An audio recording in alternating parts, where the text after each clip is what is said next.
Moi, à ma femme, on gagne 4 000 € par mois.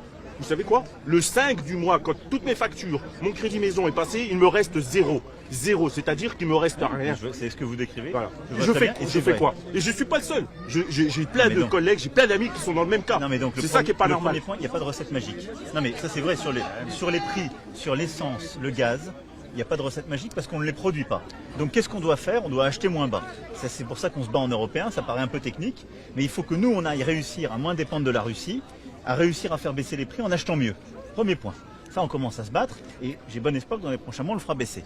Tant qu'on ne le baisse pas, on a mis en place ce bouclier, mais ce qui fait que c'est l'argent public qui prend une partie de la hausse, ou tout. Bon, ensuite, l'électricité, là, on se bat, on va avoir la mesure, je pense, dans les prochaines semaines, pour que le prix de l'électricité ne dépende plus, justement, du gaz, mais comme nous, on a le nucléaire, de ce qu'on produit, nous, pour le baisser.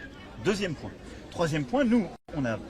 Moi, je l'ai fait durant ce quinquennat, c'est pour ça qu'ils vous disent tous en pouvoir d'achat augmenté dans ce quinquennat. Non, mais je dis pas le contraire. Je vais continuer de le faire et de baisser les impôts. Mais après, j'ai pas de solution magique par rapport à ce que vous dites, parce que vous voyez bien, c'est vos dépenses contraintes, ce que vous dites, le drame que vivent les classes moyennes françaises. C'est les dépenses contraintes qui augmentent. On fait quoi, nous? Non, mais donc, nous, on doit faire ça pour le... Deux, c'est la négo salariale. Là, maintenant, si les prix dans la durée restent comme ça, de toute façon, on rentre dans une situation qui est inflationniste. Ce qui fait, mais non mais je vous le dis, dans les négociations. Ouais, mais Monsieur le Président, je suis d'accord avec vous, mais aujourd'hui, vous vous rendez pas compte. Mettez-vous à la place d'une famille française, c'est horrible. C'est horrible d'aller. Mais c'est horrible d'aller faire ses courses, c'est horrible de remplir son réservoir, c'est horrible de. Je vais vous dire honnêtement.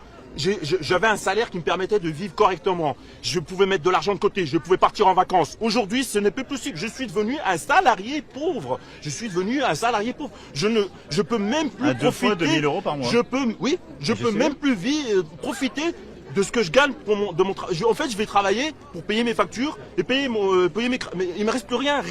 Il me reste rien pour vivre. Je vais vous dire honnêtement, j'ai des enfants. Je ne peux plus. Des fois, je me dis, est-ce que je leur là, ils ont eu 15 ans, j'ai même pas pu leur faire leur anniversaire. Parce que vous comptez au centime, c'est ça le problème. Moi, je comprends que l'État ne peut pas tout faire.